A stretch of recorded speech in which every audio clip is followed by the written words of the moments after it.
अस्सलामु अलैकुम रहमतुल्लाह वला हौला वला कुव्वता इल्ला बिल्लाह हस्बुनल्लाहु व निअमल वकील या हय्यु या क़य्यूम बिरहमतिका अस्तगीथ ला इलाहा इल्ला अंता सुब्हानका इन्नी कुन्तु मिनज़ ज़ालिमीन रब्बना आतिना मिन लदुनका रहमा व हय्यि लना मिन अमरिना रशदा रब्बि इश्रह ली सदरी व यस्सिर ली अमरी वहलुल उक़दतम मिन लिसानी यफ़क़हू क़ौली अल्लाहुम्मा सल्लि अला मुहम्मद व अला आलि मुहम्मद व अस्हाबि मुहम्मद व अज़वाजि मुहम्मद व उम्मति मुहम्मद अजमईन इला यौमिद्दीन आमीन। अल्हम्दुलिल्लाहि रब्बिल आलमीन वस्सलातु वस्सलामु अला सय्यिदिल अंबियाइ वल मुरसलीन व अला आलिहि व अस्हाबिहि अजमईन इला यौमिद्दीन। अल्हम्दुलिल्लाह, आज 1 जून 2025 को बमुताबिक 4 ज़ुल्हिज्जा 1446 हिजरी में संडे के दिन हमारा ये पब्लिक सेशन नंबर 201 होने जा रहा है। आपके ये रियल टाइम क्वेश्चंस पर्चियों की शक्ल में मेरे पास आ चुके हैं। इंशाअल्लाह इन्हें हम बाद में डिस्कस करेंगे। पहले 2 करंट अफेयर आज मैंने डिस्कस करने हैं इंशाअल्लाह ताला। टॉपिक नंबर 1 है, जो हमारे पड़ोसी मुल्क से पीएम हैं नरेंद्र मोदी साहब, उन्होंने पिछले दिनों एक स्टेटमेंट दी जिसमें उन्होंने पाकिस्तान की यूथ को मुखातिब करके एक धमकी दी। तो मैंने जरूरी समझा कि आज मैं उनकी उस धमकी को टॉपिक बनाकर उसको रिबटल करूं, क्योंकि पाकिस्तान में, इंडिया में, बांग्लादेश में, बाकी मुल्कों में मुसलमानों की यूथ का अच्छा खासा हिस्सा हमारे इस प्लेटफॉर्म के साथ जुड़ा हुआ है। लिहाजा यहां से इल्मी जवाब जाना चाहिए, बजाय धमकी का जवाब धमकी से देने के इंशाअल्लाह कोशिश करेंगे कि हम इल्मी जवाब दें। दूसरा टॉपिक, आजकल 2 बरेलवी उलमा जो हैं वो मुनाजरे के दहाने पर पहुंच चुके हैं।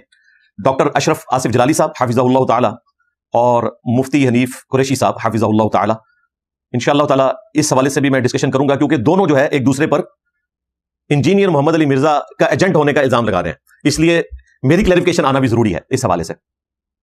आज के 2 टॉपिक्स से ज्यादा एक और इंपॉर्टेंट टॉपिक भी था जो इस वक्त पाकिस्तान में बिलखुसूस और बाकी मुस्लिम दुनिया में बिलउमूम डिस्कशन का बायस बना हुआ है, और वो है हमारे मौलाना तारिक जमील साहब हाफिज़हुल्लाह ताला के साथ पिछले दिनों जो मानसेरा इज्तिमा में हुआ, और उस पे उन्होंने अपने सब्र के बंधन को तोड़ दिया और एक उनकी ऑडियो भी आई मार्केट में, फिर उनके बेटे का लेक्चर भी आया। तो मैं उसको टॉपिक इसलिए नहीं बना रहा कि मैंने जुमरात वाले दिन ऑलमोस्ट कोई 10-15 मिनट उनसे तफसीलन इस हवाले से गुफ्तगू की। पहले मैंने सारी वो गुफ्तगू सुन ली, उनके हामियों की भी, मुखालफीन की भी।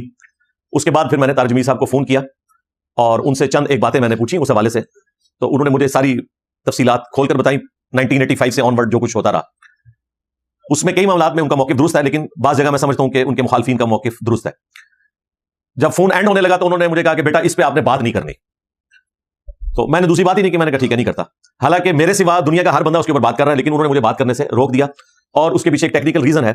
वो ये समझते हैं कि अनकरीब ये इशू रिजॉल्व हो जाएगा, लेकिन अगर मैंने इसको अपने प्लेटफॉर्म से बयान किया तो हो सकता है कि इसकी प्ली लेकर इसमें मजीद कोई फ्यूल ना डालने की कोशिश करे। उनका मौकिफ अपनी जगह दुरुस्त, लेकिन मैं फिर भी किसी खास वक्त का इंतजार करूंगा और फिर इंशाल्लाह उनसे दोबारा से इजाजत लेकर इसके ऊपर डिस्कशन करूंगा। फिल वक्त मैं इतनी बात कर रहा हूं कि इस पर डिस्कशन करने से उन्होंने मुझे मना किया, इसलिए मैं इस टॉपिक को यहीं पर छोड़ता हूं। मैंने तारिक जमील साहब का वर्जन भी लिया, और दूसरी तरफ जो शूरा के लोग हैं रायविंड में बैठे हुए, उनसे भी राब्ता करके फोन के ऊपर तफसीली डिस्कशन की। इंशाअल्लाह ताला वक्त आने पर मैं इसके ऊपर डिस्कशन करूंगा। टॉपिक नंबर 1 जो आज का करंट अफेयर है, वो इंडियन प्राइम मिनिस्टर जो नरेंद्र मोदी साहब हैं हाफिज़हुल्लाह ताला मिनल जिन्नति वन्नास, कुछ अरसे से वो इंसानों और जिन्नात में छुपे हुए शयातीन का आलाकार बने हुए हैं, और ये ऑलमोस्ट कोई मुसलसल 4था-5वां संडे है जो हम इंडिया पाकिस्तान के कॉन्फ्लिक्ट को डिस्कस कर रहे हैं। इसी वजह से मैंने झंडा भी लगाया होता है, और कई एक क्रिटिकल टॉपिक्स इसकी वजह से कंप्रोमाइज भी हो रहे हैं। लेकिन चूंकि ये टॉपिक दुनिया के ऑलमोस्ट 1.5-2 अरब इंसानों के लिए इंपॉर्टेंट है, इसलिए मैंने इसको डिस्कस करना जरूरी समझा। पिछले दिनों वो अपनी कोई पॉलिटिकल कैंपेन थी, उसमें उन्होंने अपनी वो स्पेशल किस्म की पगड़ी पहनी हुई थी जो हिंदू पहनते हैं, और शायद वो कट्टर किस्म की हिंदू पब्लिक सामने बैठी हुई थी, तो उनको देखकर उनको जोश आ गया और उन्होंने एक स्टेटमेंट दी। उसमें उन्होंने पाकिस्तान के नौजवानों को मुखातिब करके स्पेशली कहा कि आप लोग अपनी रियासत को दहशतगर्दी से रोकने के लिए सामने आए, यानी अपनी रियासत के सामने खड़े हो, सुख चैन की जिंदगी जियो, रोटी खाओ, वरना मेरी गोली तो तुम्हारे लिए है ही है। यानी अगर तुमने अमन के साथ जिंदगी नहीं गुजारनी तो फिर मेरी गोली का इंतजार करो। ये उन्होंने एक धमकी दी पाकिस्तान के नौजवानों को। मैं इसको एक टेररिज्म का एक्ट समझता हूं इस मॉडर्न वर्ल्ड में, इस तरीके से किसी पॉलिटिकल लीडर का, जबकि वो दुनिया में सबसे बड़ी डेमोक्रेसी का प्राइम मिनिस्टर हो, इस किस्म की गुफ्तगू करना ये जेब नहीं देता। लेकिन हम कोशिश करेंगे कि इसके जवाब में इल्मी तरीके से उनकी गलती उनके ऊपर हाईलाइट करें। उनकी इस स्टेटमेंट को मैं इंशाअल्लाह ताला 3 इल्मी पॉइंट्स की शक्ल में रिबटल करूंगा। इल्मी पॉइंट नंबर 1, पहला जो उनका जुमला था पाकिस्तान की नौजवान नस्ल को मुखातिब करके कि आप लोग अपनी रियासत के खिलाफ उठ खड़े हो दहशतगर्दी को रोकने की खातिर। तो ये जो उनकी स्टेटमेंट है ये बहुत अच्छा मशवरा है और मैं इसे एंडोर्स करूंगा कि अगर पाकिस्तान की रियासत किसी भी तौर पर किसी किस्म की दहशतगर्दी में मुब्तला है तो यकीनन यहां के नौजवानों का काम है कि उनके खिलाफ खड़े हों और उनको इस किस्म के एक्ट से रोकें, पॉलिटिकली आर्म्ड कन्फ्लिक्ट करके नहीं। लेकिन यह स्टेटमेंट अगर 8 से 25 साल पहले दी जाती तो इसकी वर्थ थी। अब पूरी दुनिया ने मान लिया कि पाकिस्तान अपनी पुरानी पॉलिसी से तौबा कर चुका है और इसके लिए पाकिस्तान को किसी से सर्टिफिकेट लेने की जरूरत नहीं है। इस फील्ड में जो सबसे बड़े एक्सपर्ट्स माने जाते हैं वो एक पूरा फोरम है जिसको दुनिया के बड़े इंटेलेक्चुअल्स देखते हैं, कई मुल्क उसको फंड करते हैं और उसको कहा जाता है FATF।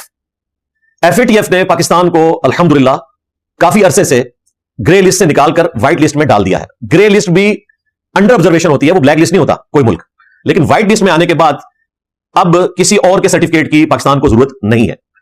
रहा माजी में जो गलतियां हैं तो मेरा ख्याल है हमारे बड़ों ने, यहां की यंग जनरेशन, यहां की सिविल सोसाइटी, यहां के जो समझदार सहाफी थे, जो मॉडरेट किस्म के उलमा थे, उनकी इंस्ट्रक्शंस को एक्सेप्ट करते हुए अपने किबले को दुरुस्त किया, अगरचे बहुत बाद किया लेकिन दुरुस्त कर लिया। एटलीस्ट 2014 के बाद जब से ज़रब अज़्ब और उसके बाद रद्दुल फसाद फौजी ऑपरेशंस सामने आए और FATF की हमने शराइत पूरी की और हम ग्रे लिस्ट से निकलकर व्हाइट लिस्ट में आए, अब पाकिस्तान में इस किस्म की कोई एक्टिविटी नहीं होती। और वो जिहादी तंजीमें जो किसी जमाने में रियासत के हाथों इस्तेमाल हो रही थी, उनको भी रियासत ने अब बिल्कुल फारिग करके पॉलिटिकल धारे में कर दिया है। उसको ऑब्जर्व करने के लिए हमें ज्यादा मेहनत करने की जरूरत नहीं है। हर पाकिस्तानी उन लोगों को देख सकता है जो किसी जमाने में जिहाद के हवाले से पेश थे। आज उनमें से किसी ने जूतों की रेडी लगाई हुई है, कोई फ्रूट का कारोबार कर रहा है, कोई कहीं पर मुलाजमत कर रहा है। अब उन्होंने इस किस्म की एक्टिविटीज छोड़ दी है और मैं तो चूंकि एक मजहबी प्लेटफॉर्म से बात कर रहा हूं तो मेरा इंटरेक्शन इन सब लोगों के साथ रहा है। उस जमाने में जबकि रियासत ने इन्हें गोद लिया हुआ था और हम उस वक्त रियासत को भी समझाते थे और इनको भी समझाते थे।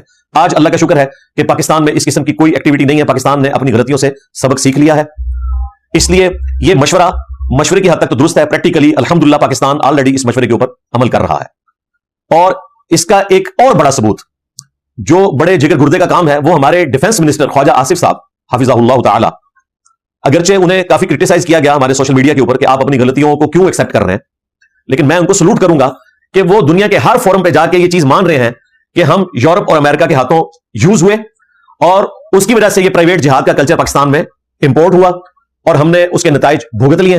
अब हम इस किस्म की कोई एक्टिविटी नहीं करेंगे। ख्वाजा आसिफ साहब का, जो हमारे डिफेंस मिनिस्टर है इस वक्त सिटिंग गवर्नमेंट के, बार बार इंटरनेशनल मीडिया के ऊपर आकर उनका इस चीज को एक्सेप्ट करना कि ये माजी की बातें हैं, ये एक हिम्मत वाला काम है, जो इस बात का सबूत है कि पाकिस्तान की रियासत ने जो गलतियां की उनको वो तस्लीम करते हैं। लेकिन अफसोस के साथ पाकिस्तान ने जो नुकसान उठाया इस किस्म की एक्टिविटीज करके, इंडिया भी अब उसी डगर पर चल पड़ा है। तो हम PM मोदी साहब को पाकिस्तान की नौजवान नस्ल की तरफ से मशवरा देंगे कि जो तकलीफ हमने काटी है इस किस्म की प्रॉक्सीज लड़के, तो आप इंडिया की आवाम को उस जहन्नम में ना झोंकें और आप जो RSS का बयानिया लेकर चल रहे हैं इससे तौबा करें। हमें RSS का इंडिया नहीं चाहिए, हमें गांधी का इंडिया चाहिए जिसमें अमन है और जो एक सेकुलर स्टेट है जिसमें तमाम मजहब से ताल्लुक रखने वाले लोगों को अपने तरीकाकार के मुताबिक जिंदगी गुजारने का हक हासिल है। हमें गांधी का इंडिया चाहिए। आप देखें, पिछले 4 हफ्तों से मैं इंडिया पाकिस्तान के कॉन्फ्लिक्ट को डिस्कस कर रहा हूं और मैं हर वीडियो में यह जुमला बोलता हूं कि इंडिया जिंदाबाद, इंडिया की अवाम जिंदाबाद, पाकिस्तान जिंदाबाद, पाकिस्तान की अवाम जिंदाबाद। मुझे आज तक किसी मेरे स्टूडेंट ने या किसी ऑर्थोडॉक्स किस्म के मजहबी नेचर वाले बंदे ने कभी यह नहीं कहा कि आप इंडिया जिंदाबाद, इंडिया के अवाम जिंदाबाद क्यों कहते हैं। यह इस बात का सबूत है कि पाकिस्तान के नौजवान अमन के साथ रहना चाहते हैं और हमारे दीन ने हमें यही सिखाया है। हमारे तो दीन का नाम ही इस्लाम है। इस्लाम की डेफिनेशन है to acquire peace by submitting your will to अल्लाह।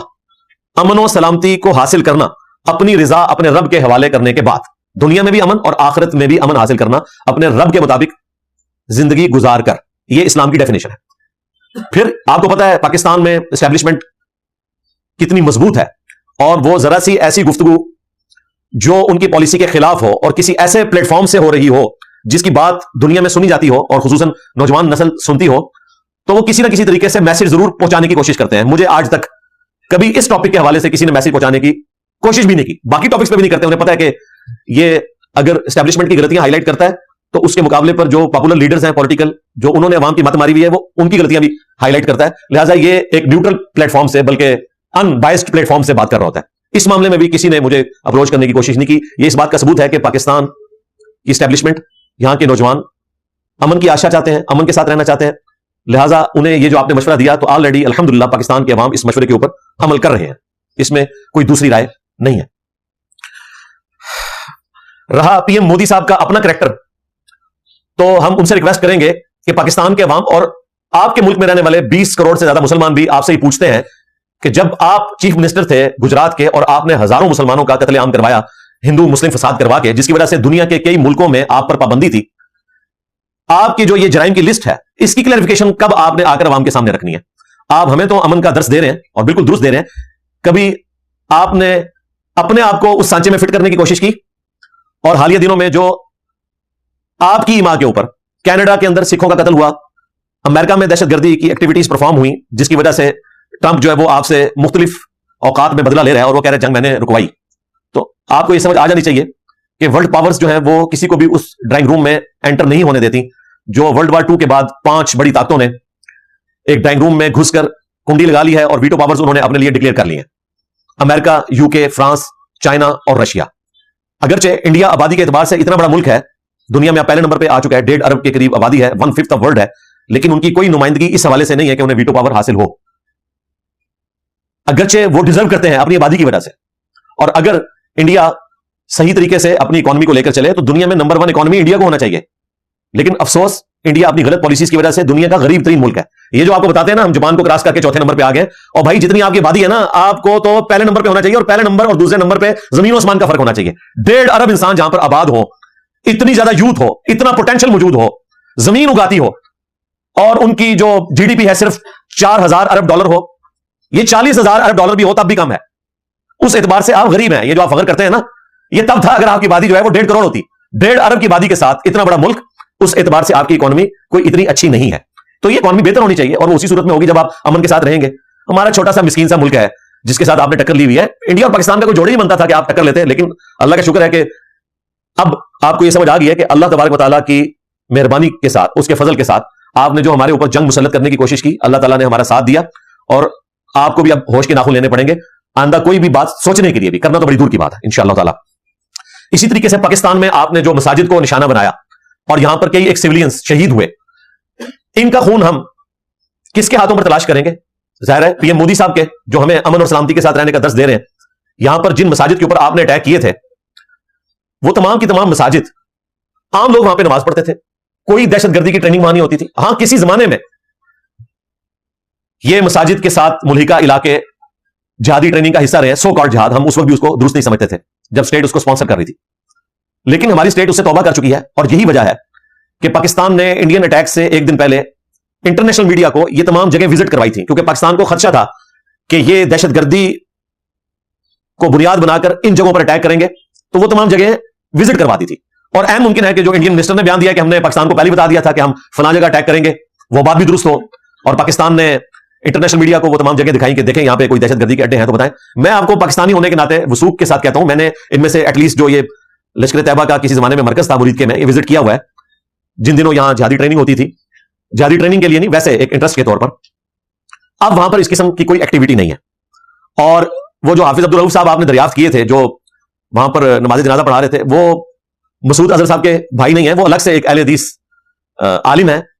अगरचे उनका ताल्लुक जमातुद दावा, जो किसी जमाने में जिहादी तंजीम थी और बाद में फिर फलाह इंसानियत फाउंडेशन बनी और फिर मिली मुस्लिम लीग बन गई, उसके साथ है, लेकिन वो उन तमाम एक्टिविटीज से पीछे हट चुके हैं। अब पॉलिटिकल धारे में है वो जमात, और इस किस्म की कोई एक्टिविटी वो कहीं पर परफॉर्म नहीं करते। मुझसे रियासत पूछती तो मैं कभी किसी ऐसे बंदे को जो किसी जमाने में इस किस्म की जिहादी तंजीम का हिस्सा रहा है, तो ये काम नहीं बनता था कि उससे इस तरीके से जनाजा पढ़वा कर तो अपने दुश्मन मुल्क के हाथ में एक हथियार दिया जाता। वो उन्होंने कैश करवाया, और आपको पता है ध्रुव राठी ने भी उसको उठाया। और अब कल एक और व्लॉग आ गया है ध्रुव राठी का, जिसमें उन्होंने अपनी गलती मान ली है कि वाकई ये मसूद अजहर का भाई नहीं है, लेकिन वो दूसरी बात उसने पकड़ ली है। उसने कहा कि यूएनओ की जो लिस्ट है जिसमें फलाह इंसानियत फाउंडेशन के जो लोग ब्लैक लिस्ट हुए हैं, उनमें ये बंदा शामिल है। ये बात उसकी अपनी जगह दुरुस्त है। तो मैंने तो उसी वक्त अपने बड़ों को कहा था कि आपने कितना बड़ा ब्लंडर किया है।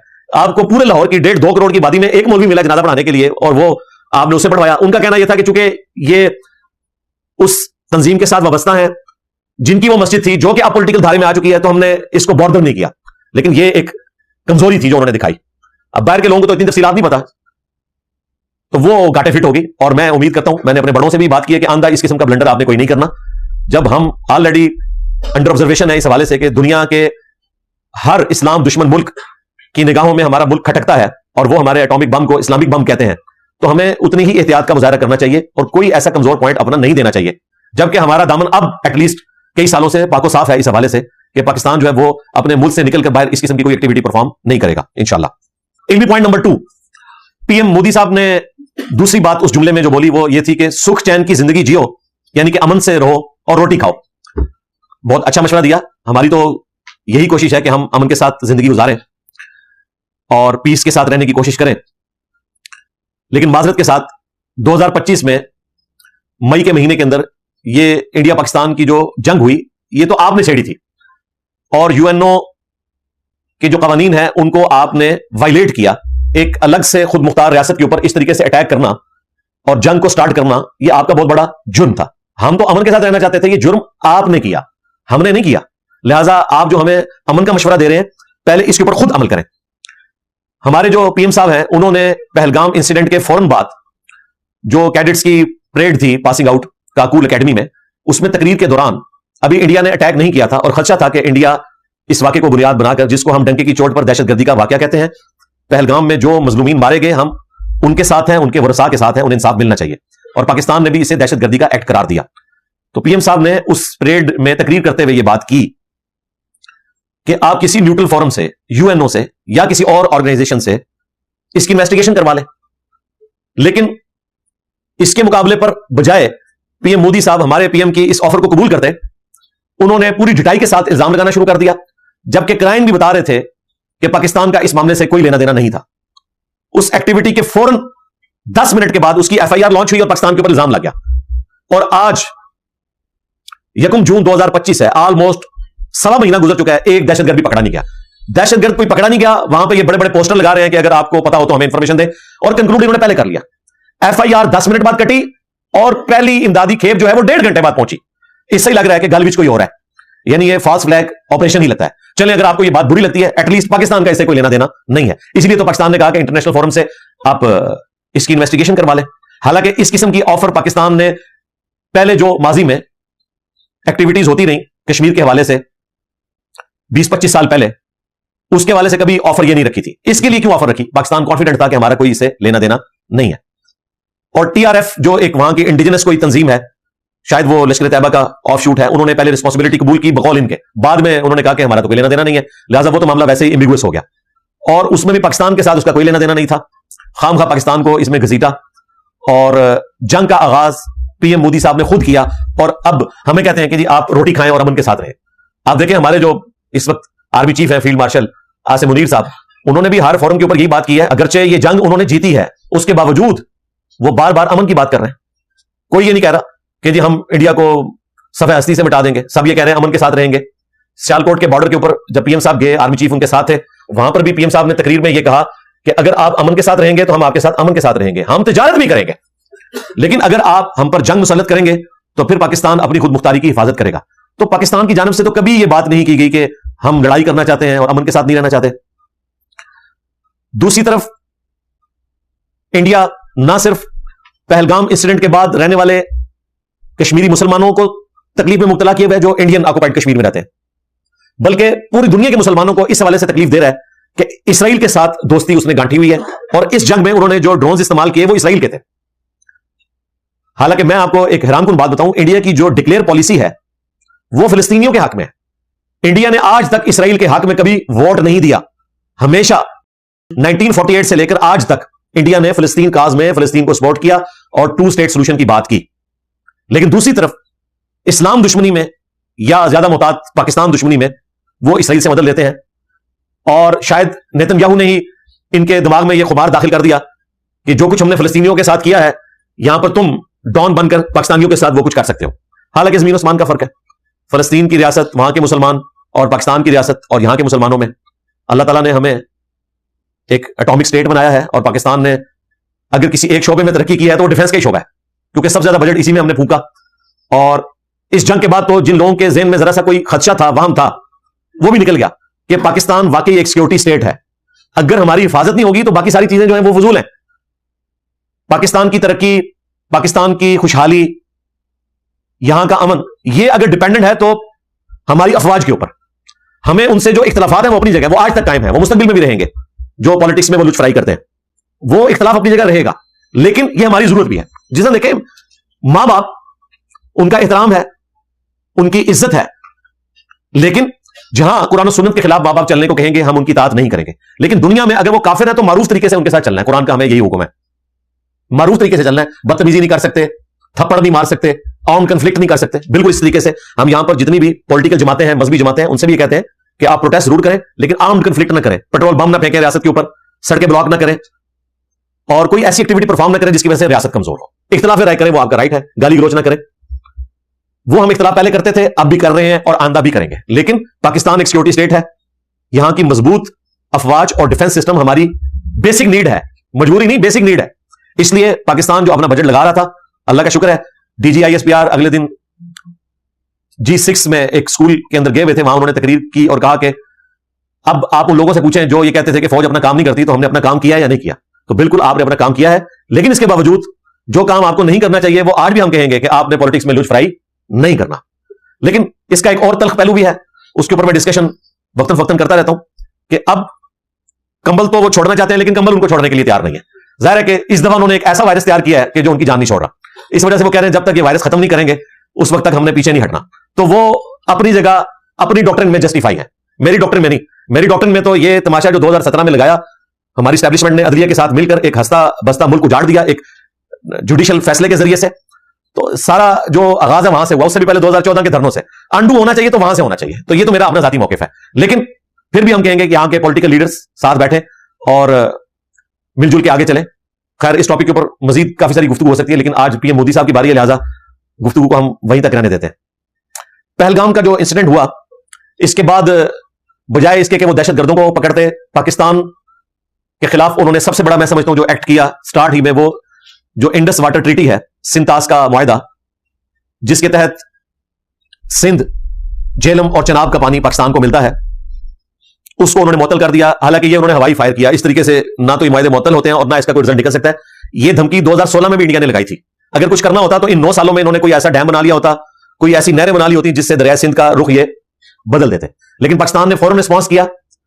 बल्कि 2 दिन पहले हमारे जो फील्ड मार्शल हैं उन्होंने भी अनाउंसमेंट की, और प्राइम मिनिस्टर साहब ने भी क्वेटा स्टाफ कॉलेज में भी गुफ्तगू के दौरान, और जो यूनिवर्सिटीज के चांसलर्स थे, टीचर्स थे, उनसे गुफ्तगू करते हुए कि सिंतास का जो मुआहदा है ये पाकिस्तान की रेड लाइन है।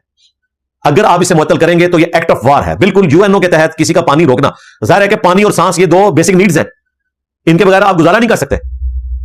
खाना पीना भी उसी पानी के ऊपर डिपेंडेंट है। अगर पानी नहीं होगा तो आप कोई फसल उगा नहीं सकते। तो वाकई ये एक्ट ऑफ वार है, और अगर इस किस्म की अगर कोई आप एक्टिविटी परफॉर्म करने की कोशिश करेंगे तो हम इसे ऐलान जंग तस्वुर करेंगे।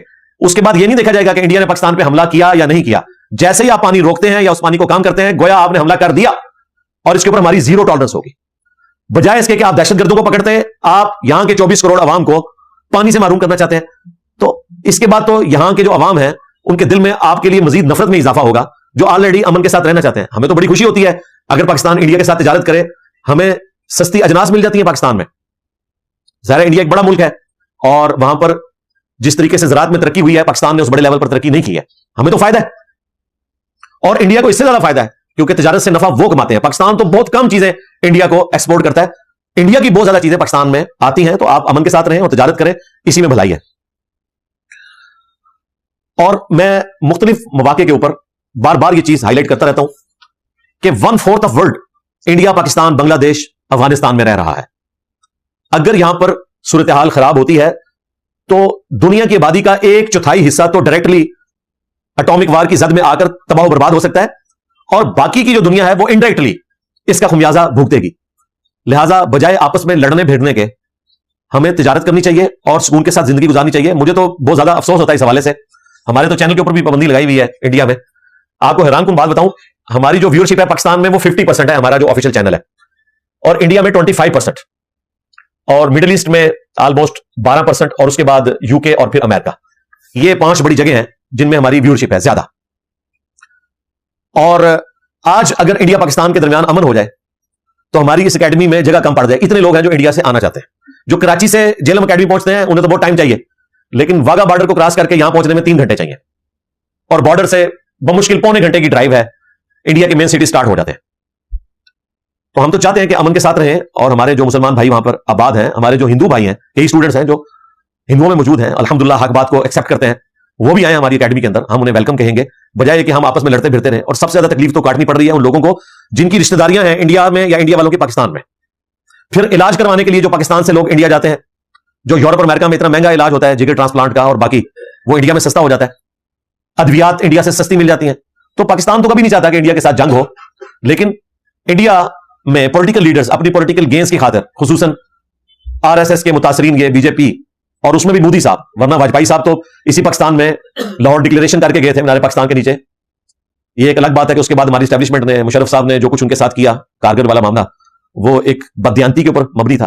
पहली बदयांती तो उस वक्त के sitting prime minister Nawaz Sharif साहब के साथ की कि उनको बताए बगैर उन्होंने एक्टिविटी परफॉर्म की, और दूसरी इस नेशन के साथ की जो अमन के साथ रहना चाहती थी, उनको एक नई जंग में झोंक दिया। और फिर वही मुशर्रफ साहब जो है वो हाथ मिलाते फिरते थे वाजपेयी साहब के साथ, और फिर उस वक्त से ये जिहाद वाली जो टूटी, इन्होंने बंद की, प्राइवेट जिहाद वाली, और अल्लाह का शुक्र है ग्रेजुअली पाकिस्तान ने अपनी पॉलिसी को शिफ्ट किया अल्हम्दुलिल्लाह।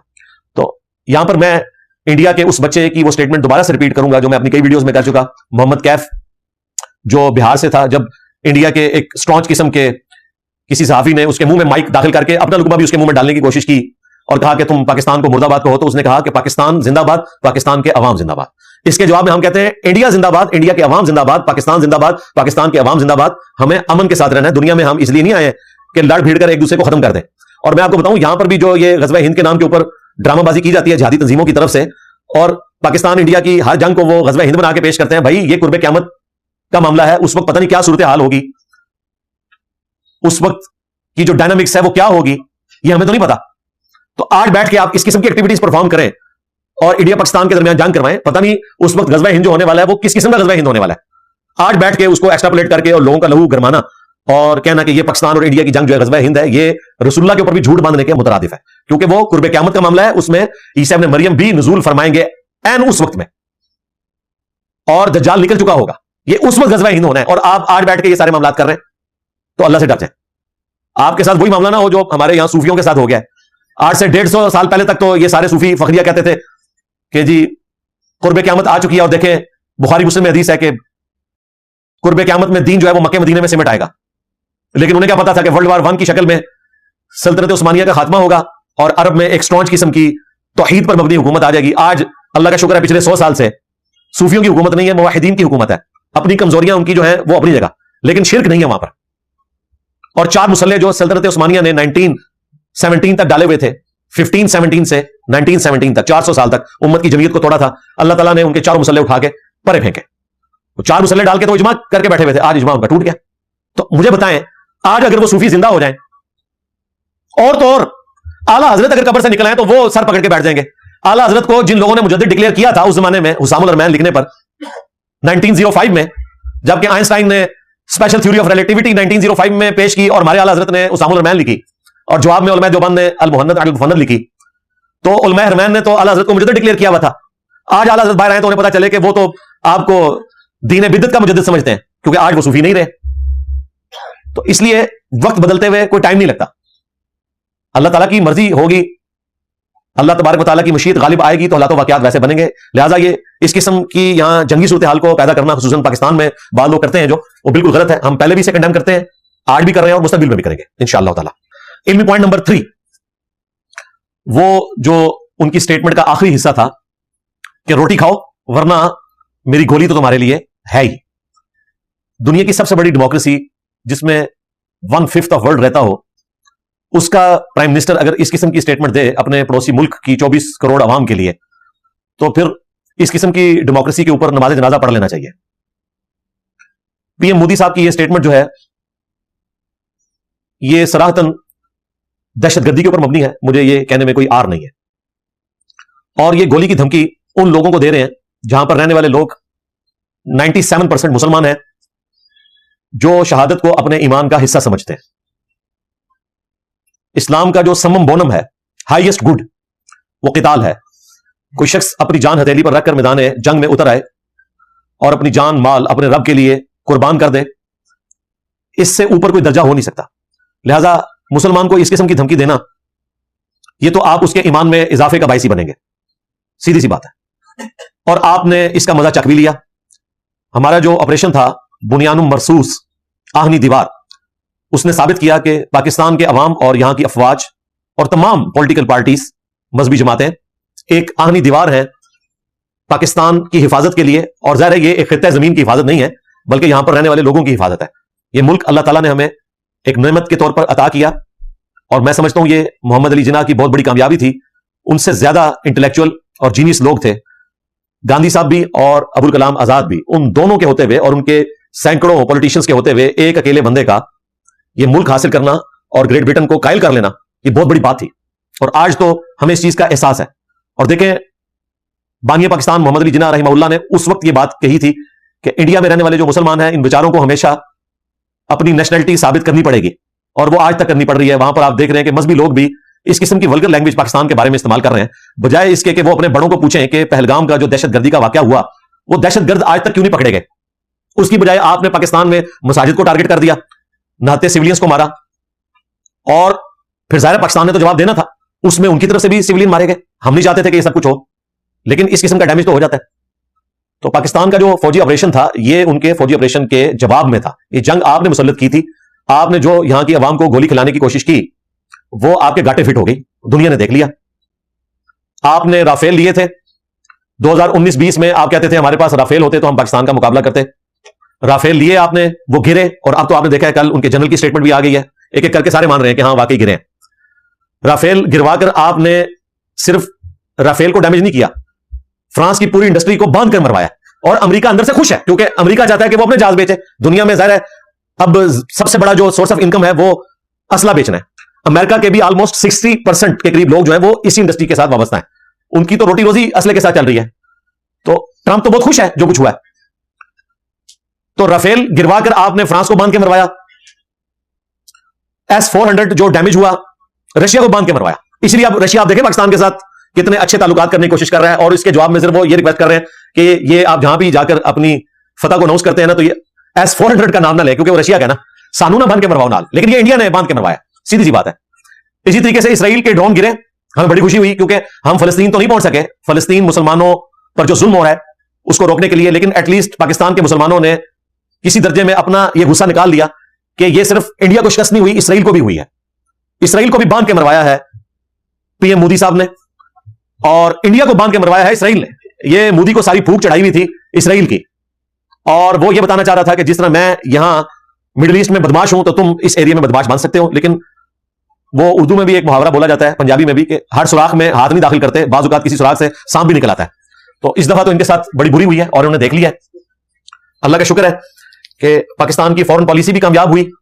इंडिया जो अपने आप को चैंपियन समझता था, दुनिया का कोई एक मुल्क भी इंडिया के साथ खड़ा नहीं हुआ, इसराइल भी नहीं खड़ा हुआ जो खड़ा होने का हक था। लेकिन इसके मुकाबले पर पाकिस्तान जो अपने आप को एक कमजोर मुल्क समझता था, इस हवाले से कि फॉरेन पॉलिसी के पॉइंट ऑफ व्यू से जाहिर है हम छोटा मुल्क हैं, इंडियंस तो हर जगह बैठे हुए दुनिया में, इसके बावजूद पाकिस्तान की फॉरेन पॉलिसी कैसी कामयाब रही कि पाकिस्तान के साथ चाइना खड़ा हुआ। एलानिया, पहली दफा चाइना जो है वो एलानिया किसी मुल्क के साथ इस तरीके से खड़ा हुआ है, हर लिहाज से सपोर्ट की। उसके बाद आप देखें तुर्की खड़ा हुआ, अजरबैजान खड़ा हुआ, ईरान खड़ा हुआ। हालांकि ईरान की कितनी बड़ी तिजारत है इंडिया के साथ, उसके बावजूद पाकिस्तान को सपोर्ट किया। और सबसे बड़ी इनके लिए जो गम की खबर है वो ये है कि अल्हम्दुलिल्लाह चाइना ने पाकिस्तान और अफगानिस्तान की भी दोस्ती करवा दी है, जो हमारे लिए सबसे ज्यादा तकलीफ दे चीज थी कि पाकिस्तान और अफगानिस्तान को तो आपस में नहीं लड़ना चाहिए। तालिबान के आने से पहले तो इंडिया का सूबा बना हुआ था अफगानिस्तान, लेकिन तालिबान के आने के बाद पाकिस्तान को उम्मीद थी कि अफगानिस्तान के ताल्लुकात पाकिस्तान से बेहतर होंगे, लेकिन नहीं हो सके। उसमें कई एक रीजन थी, उनकी तरफ से भी हमारी तरफ से भी। लेकिन अल्लाह का शुक्र है, जो हम बारहा अर्ज करते हैं कि इस्लाम का छठा फर्ज जो है वो रोटी है, अनडिक्लेयर्ड। 5 फराइज तो डिक्लेयर है, छठा रोटी है। उसी रोटी की वजह से अफगानिस्तान और पाकिस्तान ने दोस्ती कर ली है, चाइना ने दोस्ती करवाई है, CPEC में उनको शामिल किया है। जाहिर है 7 से 8 अरब डॉलर का डेफिसिट होता है अफगानिस्तान के बजट में, वो तस्बीह पढ़ के तो पूरा नहीं उन्होंने करना। पहले वो पाकिस्तान और अफगानिस्तान में जो चोरी की इकोनॉमी थी उसके जरिए मीट होता था, जो पाकिस्तान ने अपना बॉर्डर सील कर दिया। तो अफगानिस्तान ने तो भूखे मरना था। उनकी सबसे ज्यादा तिजारत इस हवाले से अब चाइना से है, तो चाइना उनकी बुनियादी जरूरत है इस वक्त। तो चाइना ने उन्हें मजबूर किया कि आप पाकिस्तान के साथ दोस्ती करें, और अब आपने देखा उनकी मुलाकात भी हुई। अब दोनों तरफ से पॉजिटिव खबरें भी आना शुरू हो गई हैं। सबसे बड़ी बात है कि अखुंजादा हिबतुल्लाह ने एक कमांडर के जरिए स्टेटमेंट दिलवा दी है कि अमीर की इजाजत के बगैर किसी दूसरे मुल्क में जहाद नहीं हो सकता। बगैर नाम लिए उन्होंने टीटीपी को पहली दफा शटर कॉल दी है, जिनको उन्होंने पनाह दी हुई थी कि पाकिस्तान में आपने कोई इस किस्म की एक्टिविटी परफॉर्म नहीं करनी। तो ये बहुत बड़ी कामयाबी है, लेकिन इसके पीछे भी रोटी है। ये रोटी की वजह से हुआ है। इसके अगेंस्ट पाकिस्तान ने इंडिया से अफगानिस्तान तक जो तजारत थी, जो बेसिक नीड्स की चीजें थी, वो तजारत पाकिस्तान ने खोल दी अनडिक्लेयर। इंडिया से अजनास जो है वो अफगानिस्तान तक जा रही है। अफगानिस्तान में जरा ये अजनास नहीं होती, वहां अल्लाह ताला ने उनको फ्रूट दिया हुआ है, उनका फ्रूट हमारे मुल्क में आता है। लेकिन इंडिया से जो चीजें वो खरीदते थे, वो इस जंग के बाद तजारत रुकी हुई थी, वो पाकिस्तान ने खोल दी है। और इंशाल्लाह उम्मीद है ईरान के साथ अगर हमारा पाइपलाइन का वो मसला हल हो जाए, और ईरान भी जरा अपनी अकड़ छोड़ देना। दुनिया में सर्वाइव करने के लिए आपको कुछ चीजों के साथ कंप्रोमाइज करना चाहिए और अच्छे वक्त का इंतजार करना चाहिए। मैं आपको वसूख से कहता हूं कि अगर रशिया वाली वार ना होती, जो इन्वेजन की अफगानिस्तान में रशिया ने, तो शायद पाकिस्तान अपनी एटॉमिक एनर्जी की जो ये सलाहियत है, इसको एटॉमिक बम में कभी भी कन्वर्ट ना कर सकता। उस जंग की आड़ में पाकिस्तान ने बड़ी होशियारी के साथ अपने आप को एस्टैब्लिश कर लिया। एक वक्त था, यूटिलाइज कर लिया। फिर 1998 में धमाके हो गए। 11 सितंबर 2001 के बाद तो पाकिस्तान धमाके करने का सोच भी नहीं सकता था। अल्लाह का शुक्र है कि उस वक्त हो गए। एक पॉजिटिव टाइम था, यूटिलाइज हो गया। ईरान के लिए इस वक्त ये पॉजिटिव टाइम नहीं है कि वो अमेरिका की पाबंदियों को इस तरीके से बर्दाश्त कर सके। वैसे तो हम कहते हैं बड़े खुशहाल हैं, लेकिन मुश्किल वक्त है, सीधी सी बात है उनके ऊपर। आप देखें, $1 जो है, जो डिक्लेयर किया हुआ है ईरान ने, वो 42,000 ईरानी रियाल के बराबर है। 4200 नहीं सरकार, $1 के 42,000 ईरानी रियाल आते हैं। और ये तो वो रेट है जो गवर्नमेंट ने निकाला हुआ है, लेकिन मार्केट का रेट ये नहीं है। मार्केट का रेट है 86,000। $1 आप पाकिस्तान से लेकर जाए ना, तो ईरानी जो रियाल है वो आपको 86,000 मिलेंगे। हमारा तो 282 इस वक्त डॉलर है। 286 हो जाए तो चीखें निकलेंगी। छड़ा 286 और उधर 86,000, यह फर्क है। तो ईरान को भी चाहिए कि आप इस मौके से फायदा उठाए और अमेरिका के साथ डील करें और अपने मामलात को आगे लेके चले। पाकिस्तान का भी फायदा हो। ऑयल की लाइन बिछाई हुई है उन्होंने पाकिस्तान के बॉर्डर तक। पाकिस्तान भी ऑयल खरीदे, गैस खरीदे, यहां के लोग भी खुशहाल हो और दुनिया में अमन और सलामती के साथ हम रहे। दुनिया में इंसान इसलिए नहीं आए कि आपस में जंगें करते रहे। ना अल्लाह ताला ने जंग को पसंद किया है, ना नबी इस्लाम ने जंग को पसंद किया है। मैं इस टॉपिक के ऊपर कई दफा बोल चुका हूं, आज टॉपिक नहीं है। जंगें एज ए लास्ट रिजॉर्ट की जाती हैं अमन के हुसूल के लिए और किसी की बदमाशी को खत्म करने के लिए।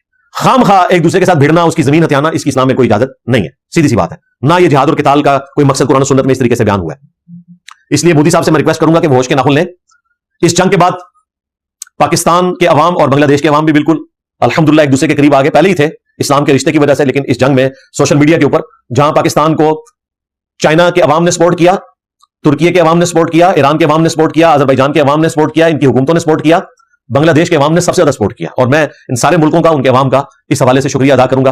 पाकिस्तान को सपोर्ट करने के एतबार से इंशाअल्लाह, अल्लाह ना करे कभी इन मुल्कों पर बुरा वक्त आए तो पाकिस्तान भी इनकी सपोर्ट पे खड़ा होगा। सबसे बड़ा एहसान जो मोदी साहब ने किया ये एडवेंचर करके, वो ये कि पाकिस्तान के अवाम और फौज वो एक पेज पे आ गए। ये जो दरारें आई हुई थी सिर्फ इस वजह से कि पाकिस्तान की फौज पॉलिटिक्स में लुचफराई करती थी और वो पॉलिटिकल गवर्नमेंट्स को हटाती रही। नून लीग तो आपको पता है पहली नाराज थी उनसे। ये तो सुलह अभी ताजा ताजा की ना, नाराज तो है अंदर से। और पीटीआई भी नाराज थी, इस तरीके से बाकी मजहबी जमातें भी। लेकिन अल्लाह का शुक्र है कि इस एपिसोड के बाद इस शर में से खैर निकला। वमकरू वमकरुल्लाह वल्लाहु खैरुल माकिरीन। उन्होंने भी मकर किया और अल्लाह ने भी अपनी खुफिया तदबीर फरमाई और अल्लाह की खुफिया तदबीर सबसे बेहतर है, अल्हम्दुलिल्लाह। तो ये अल्लाह ताला की तरफ से खुफिया तदबीर हुई कि पाकिस्तान के अवाम और फौज एक पेज पे आ गए। इस जंग से पहले फौज की मकबूलियत का क्या हाल था वो आपको पता है। चंद एक आवाजें हमारी जैसी अवाम को समझाती थी कि आप रियासत से टक्कर न ले, फौज से एज ए इदारा नफरत न करें, पॉलिसी से हमें भी इख्तलाफ है और उसके अगेंस्ट हमें तकलीफ भी उठानी पड़ती थी, इनकी गालियां भी खानी पड़ती थी। और मैं अकेले में बड़ा परेशान होता था कि अगर यही सूरत हाल रही तो कहीं खुदा न खास्ता पाकिस्तान का हशर लीबिया वाला ना हो जाए, इराक वाला ना हो जाए। क्योंकि अगर अवाम और फौज आमने सामने आती है तो इसका एंड रिजल्ट जो है वो तबाही होता है। और मैं अक्सर सोचता था कि ये इशू कैसे रिजॉल्व होगा। अल्लाह का शुक्र है कि एक हफ्ते के अंदर अंदर ये इशू रिजॉल्व हो गया, बल्कि एक हफ्ते नहीं, 1 घंटे के अंदर। 9 मई को 2023 में हम कहां खड़े थे और 10 मई 2025 को हम कहां खड़े हुए, जमीन आसमान का फर्क हो चुका है। लिहाजा वो जमात जो फौज के खिलाफ इस हवाले से अपनी कंपेन लेकर चल रही थी, उनको भी, उनके बड़ों को भी मैं रिक्वेस्ट करूंगा कि अलीमा बाजी की बात मान ले। ये बात है जो आप सही की है अलीमा बाजी ने। एक जुमला बोल के उन्होंने वो तमाम यूट्यूबर्स जिनका बड़ा सरगना इमरान रियाज खान है और उनके सारे झूठे यूट्यूबर्स को दफन कर दिया, जो कहते थे फलां गिर गया सजदे में, फलां जाके माफिया मांग रहा है, अलीमा बाजी ने बता दिया, कभी किसी ने कोई माफी नहीं मांगी। उन्होंने कहा बताओ हमारे भाई को कैसे छोड़ोगे। ये लाना बात है, अगले दिन फिर वो बैकफुट पे चले गए। वो तरीका वारदात है, वो पाकिस्तान को अब समझ आ चुका है, पाकिस्तान के अवाम को, कि पहले पांव पड़ते हैं, फिर गिरबान पकड़ते हैं, फिर पांव पकड़ते हैं, और ये सिलसिला चल रहा है। मेरा ख्याल है कि ना गिरबान पकड़े ना पांव पकड़े, डिग्निटी के साथ अपने मामलात को लेकर चले, वरना आप पाकिस्तान की एस्टैब्लिशमेंट और पॉलिटिकल गवर्नमेंट जितनी मजबूत हो चुकी है इस वक्त, तो आप सुलह का सोचे भी ना। इसलिए कोशिश करें कि मिलजुल कर मामलात को लेकर चले। आप जो अपनी ट्वीट्स के अंदर वो जनरल याहिया के साथ कंपेयर करते थे हमारे आर्मी चीफ साहब को, तो वो जनरल याहिया तो नहीं निकले, उसकी वजह से तो मुल्क दो टुकड़े हो गया था। इन्होंने तो पाकिस्तान को पहली दफा एक वाज़ेह जंग जिता दी है, लिहाजा अब फौज का ग्राफ तो ऊपर चला गया। ये उस शर्बे से खैर निकला। और इस पे मैंने उस वक्त ही वीडियो रिकॉर्ड करवाई थी कि इसका ये रिजल्ट भी नहीं निकलना चाहिए कि मेरे अजीज हम वतनों, ये भी नहीं होना चाहिए। पॉलिटिकल गवर्नमेंट को चलने दें।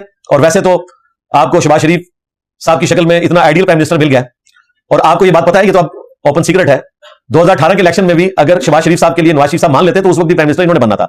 ये तो मजबूर उन्होंने खान साहब को लेबोरेटरी में तैयार किया था, वरना उस वक्त आपको पता है सबसे मकबूल जमात तो यही थी ना, सारे इलेक्शन वही जीत रही थी। जिस तरह आज पीटीआई मकबूल जमात है, इसमें कोई दूसरी राय नहीं है, लेकिन इस मकबूलियत को मिसयूज करना यह गलत चीज है। तो इसलिए मैंने खान साहब को बार-बार रिक्वेस्ट किया है कि आप के यूट्यूबर्स जो फितना फैला रहे हैं और आपकी स्टेटमेंट्स को बुनियाद बना के इस फितने को आप अपनी जिंदगी में खुद खत्म करें और ये नफरत को खत्म करें, और ये ज़ाहिर दोनों तरफ से होनी चाहिए। तो अल्लाह का शुक्र है कि मामला बेहतरी की तरफ जा रहे हैं। बाकी अब वो भूल जाएं आप कोई प्रोटेस्ट करके या इस तरीके से कोई गवर्नमेंट चेंज कर सकते हैं, तो इनको तो कोई अब जरूरत नहीं पड़ी हुई है। ये तो अभी मैंने इमरान रियाज खान साहब को रिस्पॉन्स करना है, जो उन्होंने मेरे बारे में अभी हालिया एक इंटरव्यू रिकॉर्ड करवाया, वो 1 महीने से तकरीबन 2 महीने से पेंडिंग है, बल्कि क्योंकि इंडिया पाकिस्तान की जंग का सिलसिला शुरू हो गया तो मैं उसे रिस्पॉन्स नहीं कर सका। वो मैं इंशाल्लाह करूंगा, तो चंद एक बातें उस वक्त भी आपके सामने रखूंगा। फिर वक्त तो मोदी साहब से हम रिक्वेस्ट करेंगे कि जो आपके दिमाग में ये खुमार था ना कि हम न्यू नॉर्मल सेट करेंगे, कितना खतरनाक न्यू नॉर्मल इन्होंने सेट किया कि अगर इंडिया में अपनी मर्जी से कोई एक्टिविटी परफॉर्म कर दे, या दुनिया का कोई मुल्क इंडिया को पाकिस्तान के खिलाफ चढ़ाना चाहे और वहां पे कोई दहशतगर्दी की एक्टिविटी करवा दे और फिर वो सोशल मीडिया पे फैला दे कि पाकिस्तान ने करवाई है, तो इंडिया जो है पाकिस्तान के ऊपर अटैक कर देगा। अब इन्होंने न्यू नॉर्मल ये सेट किया हुआ था कि जो कोई एक्टिविटी होगी पाकिस्तान पर डालेंगे और इस तरीके से हम उनके ऊपर अटैक कर देंगे। पाकिस्तान की फौज ने जिस तरीके से रिस्पॉन्स किया, तो अब न्यू नॉर्मल पाकिस्तान ने सेट कर दिया कि अगर आप इस किस्म की हरकत करोगे तो हम आपके साथ ये कुछ करेंगे। और अब इनको सही समझ आ गई है, जिसका सबूत यह है कि पाकिस्तान के प्राइम मिनिस्टर, पाकिस्तान के आर्मी चीफ दुनिया के बड़े बड़े मुल्कों में जाके तकरीरें कर रहे हैं, सहाफियों को जवाब दे रहे हैं, और पीएम मोदी साहब का यह हाल है कि वो पार्लियामेंट में आके जवाब नहीं दे सक रहे, किसी सहाफी की किसी बात का जवाब नहीं दे सक रहे, वो तो फेस ही नहीं कर रहे किसी को। और ये कमांडो बने हुए थे, डॉन बने हुए थे, अपने सहाफियों की बातों का जवाब भी नहीं दे सक रहे। सवाल कुछ और पूछते हैं तो वो मुसलमानों के मौलवियों की तरह घुमा फिरा के ऐसी बात करते हैं कि बंदा हैरान हो जाता है। वो लगता है कि फिका हनफी के इससे ताल्लुक रखते हैं मोदी साहब। हाँ, वो सवाल तो अड़े क्यों हो रहा है, जवाब क्या दे रहे हो। जिसने यहां पे कोई कुरान सुन्नत की बात पूछे तो कहते हैं जी आप इंजीनियर को तो नहीं सुनते। और भाई सवाल तेरे को कुरान सुन्नत हो रहा है, आप इंजीनियर को तो नहीं सुनते। तो मोदी साहब की भी यही हालत हुई है, उनसे जब सवाल पूछते हैं तो वो कुछ का कुछ जवाब देते हैं, वो अपने उसी खुमार के अंदर है। लेकिन अल्लाह का शुक्र है वहां के अवाम को, उनके साफियों को, जिन्होंने कराची भी फतह कर लिया था, मीडिया पे लाहौर भी फतह कर लिया था और लगा था कि पूरे के पूरे मुल्क के ऊपर उनका कब्जा हो गया, आज वही मीडिया उनको गालियां दे रहा है, किस तरह जलील कर रहा है, सोशल मीडिया के ऊपर भी और मेन मीडिया के ऊपर भी। तो अल्लाह का शुक्र है पाकिस्तान ने हर महाज के ऊपर इस जंग को जीता है। एंड पे मैं मोदी साहब से यह भी रिक्वेस्ट करूंगा कि पाकिस्तान ने माजी में कई दहाइयां पहले कश्मीर जिहाद सो कॉल्ड जो था, जिसे हम उस वक्त भी गलत समझते थे, हमसे मुराद है मैं, हमारी रियासत तो सही समझती थी, आज रियासत को भी समझ आ चुकी है और काफी अरसे से समझ आ चुकी है। तो उसी डगर पर मोदी साहब ना चलें जिसमें पाकिस्तान ने चलकर खारी कमाई है।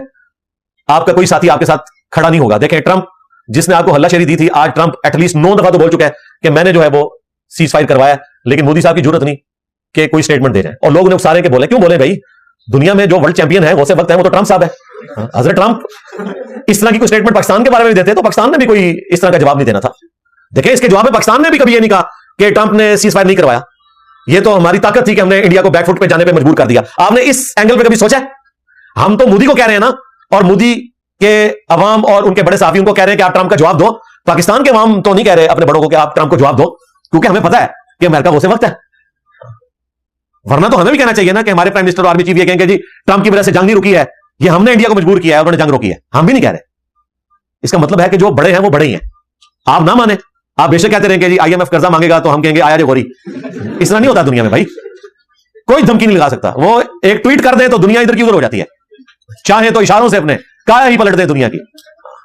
ये उन्होंने अर्न किया, हमें भी ये अर्न करना होगा। और यही बात हम अपने उलमा को भी समझाते हैं और एसी वाले कमरे में बैठ के उन व्लॉगर्स को भी समझाते हैं जो बैठ के व्लॉग बना के यहां पे कोई इस्लामिक निजाम और खिलाफत कायम करने की सिर्फ गुफ्तगू करते हैं और लोगों को इस तरीके से उभारते हैं कि वो कोई एक्स्ट्रा जुडिशियल एक्टिविटी परफॉर्म करते हैं। पीएम मोदी साहब के लिए आखिर में मैसेज है, जो अभी हमारे आर्मी चीफ साहब ने, फील्ड मार्शल साहब ने जो टीचर्स और वाइस चांसलर्स के साथ गुफ्तगू की, उसमें उन्होंने काफी सारी बातें की, लेकिन वो सारी बातें आज डिस्कस करने की जरूरत नहीं है। एंड पे जो 3 बातें उन्होंने की, मैं वो मुख्तसरन आपको बता देता हूं। ये तोहफा है मोदी साहब के लिए। पहले उन्होंने कहा कि हम इंडिया की इजारादारी कबूल नहीं करेंगे सब कॉन्टिनेंट के अंदर। ये सीधा उनको मैसेज था कि आपकी कोई इजारादारी कबूल नहीं होगी, और ये जो आपने बदमाशी शुरू की हुई है टीटीपी और बीएलए की शक्ल में, बलोचिस्तान में आपको पता है ये परसों भी अटैक हुए हैं और ये मुसलसल सिलसिला जारी है। ज़ाहिर है अब वो अपना गुस्सा इस तरीके से निकालने की कोशिश कर रहे हैं, क्योंकि जंग तो जीत नहीं सकते, इनका भी इंशाल्लाह अंजाम करीब ही है। पहले पाकिस्तान थोड़ा लिहाज करता था कि चलो पाकिस्तान के अवाम ही है, लेकिन अब हमारी फौज ने तय कर लिया है कि ड्रोन्स के जरिए इनको भी सबक सिखाएंगे। और भाई जब इंडिया बैकफुट पे चला गया, जो पाकिस्तान से ऑलमोस्ट 5 गुना बड़ा मुल्क है और इकोनॉमी के पॉइंट ऑफ व्यू से तो बहुत बड़ा मुल्क है, तो ये बदमाश तो शाही कोई नहीं है, सिर्फ थोड़ा हल्का हाथ रखा हुआ था। लेकिन अब हल्का हाथ नहीं है। वो जो 125 बंदे जिन्होंने ये एक्टिविटी परफॉर्म की, बैंक लूटे, और बाकी उनमें से 113 बंदे पाकिस्तान की फौज ने चुन के जन्म हासिल कर दिए हैं। फितनतुल हिंदुस्तान हो या फितनतुल खवारिज, उन्हें आप कह दें, तो अब इनके लिए बिल्कुल जीरो टॉलरेंस है। दूसरी बात जो उन्होंने की कि कश्मीर के ऊपर कोई सौदा नहीं होगा। अल्लाह का शुक्र है इस जंग में से एक खैर ये भी निकली है कि कश्मीरी, जिनको हमने बिल्कुल लावारिस छोड़ दिया था, और जब हमारे एक्स प्राइम मिनिस्टर ट्रंप को मिल गए थे खान साहब, उसके बाद कश्मीर तो बिल्कुल दफन हो गया था। सिर्फ 1 घंटे के लिए, बल्कि आधे घंटे के लिए जुम्मे वाले दिन आपने खड़ा होना था और प्रोटेस्ट करना था, उससे भी हम जाते रहे। दोबारा से कश्मीर का जो है वो जिंदा हुई है, और ये बहुत बड़ी बात है, क्योंकि इंडिया अपने लिए बहुत बड़ी नाकामी समझता है कि कश्मीर का नाम इंडिया और पाकिस्तान से हटके कोई तीसरा मुल्क ले। वो समझते हैं कि ये हम दोनों मुल्कों का मसला है, लेकिन पाकिस्तान ने अल्हम्दुलिल्लाह इस जंग से ये भी गेन किया कि इसे इंटरनेशनल मसला बनाकर प्रेजेंट किया है दुनिया के सामने। और इसमें एक मुल्क जिसे मैं सलूट करता हूं, उसने हर मौके के ऊपर कश्मीरियों का साथ दिया है, वो ईरान है। मैं 2-3 दिन पहले भी खामनाई साहब का एक क्लिप आया मेरे सामने, तो वो कश्मीरी जो मजलूमीन है उनके हक में बात कर रहे थे। तो फलस्तीन हो, कश्मीर हो, या दुनिया में कहीं मुसलमान आबाद हो, उन पर जुल्म होता हो, तो ईरान ये भी नहीं देखता कि उनकी दोस्ती किस मुल्क के साथ है। उनकी दोस्ती इंडिया के साथ ज्यादा है पाकिस्तान की बनिस्बत, लेकिन कश्मीर काज में वो पाकिस्तान के साथ खड़े हुए। तो कश्मीर काज दोबारा से जिंदा होगी। और तीसरा, आर्मी चीफ ने ये अनाउंसमेंट कर दी फिर से कि पानी हमारी रेड लाइन है, अगर आप इंडस वाटर ट्रीटी को वायलेट करेंगे तो हम इसे ऐलान जंग तस्वुर करेंगे। फिर हम आपके किसी ड्रोन का, किसी मिसाइल का, किसी एयर अटैक का इंतजार नहीं करेंगे। वंस अगर आप दरिया सिंध के पानी को, दरिया जेलम के पानी को, चनाब को रोकते हैं, तो इसका मतलब यह है कि आपने जंग छेड़ दी है। इसका जवाब फिर हम अपने तरीके से देंगे। लेकिन इसके बावजूद हम ये कहेंगे कि इंडिया पाकिस्तान के अवाम को अमन के साथ रहना चाहिए, आपस में तजारत करनी चाहिए। और एंड पे मैं उस इंडियन नौजवान का जुमला रिपीट करूंगा, मोहम्मद कैफ का, कि इंडिया जिंदाबाद, इंडिया के अवाम जिंदाबाद, पाकिस्तान जिंदाबाद, पाकिस्तान के अवाम जिंदाबाद। हम अमन के साथ रहना चाहते हैं, लेकिन अगर आप हम पर जंग मुसल्लत करेंगे तो फिर इस्लाम का सम्मम मोनम जो है वो क़िताल है। हर मुसलमान अपनी जान हर वक्त हथेली पे रखकर बैठा हुआ है अपने रब के हुजूर कुर्बान करने के लिए। और उसके पीछे रीजन है, क्योंकि मुसलमान का यह अकीदा है कि सबसे आसान जरिया अपने गुनाहों का बख्शवाने का वो अल्लाह की राह में शहादत है। सारे गुनाह शहीद के माफ हो जाते हैं, सिवाय एक गुनाह के, सही मुस्लिम में आया, वो है कर्ज। कर्ज माफ नहीं होता, इसके सिवा हर गुनाह शहीद का अल्लाह ताला माफ कर देता है। तो यहां तो लोग तैयार बैठे हुए शहीद होने के लिए। इसलिए पाकिस्तान को इस किस्म की धमकी लगाना कि जी आप रोटी खाओ वरना मेरी गोली है, तो ये गोली आप अपने पास रखें, ना अपनी अवाम के ऊपर चलाएं, ना हमारे अवाम के ऊपर चलाएं, और दुनिया को सुकून के साथ रहने दें। यही हमारा मैसेज है। सल्लु अला मुहम्मद व आलि मुहम्मद, अल्लाहुम्मा सल्लि अला मुहम्मद व अला आलि मुहम्मद व अस्हाबि मुहम्मद व अज़वाजि मुहम्मद व उम्मति मुहम्मद अजमईन इला यौमिद्दीन, आमीन।